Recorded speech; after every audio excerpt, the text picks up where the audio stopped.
بسم الله الرحمن الرحيم.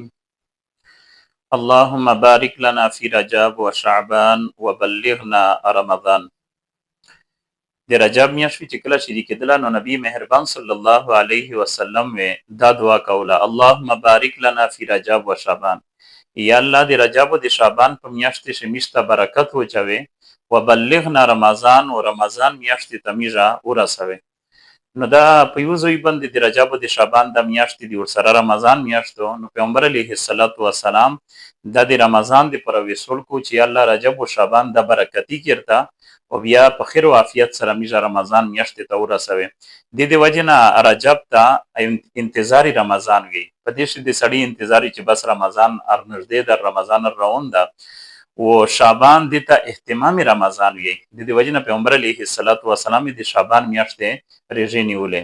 حضرت ام سلمہ رضی الله تعالی عنها فرمی چې مو پیغمبر علیه الصلاۃ والسلام مسلسل په دوه میاشتې پرې ژوندل، مګر په شعبان او په رمضان دا دوه میاشتې پیغمبر علیه الصلاۃ والسلام مسلسل ریژې نیولې.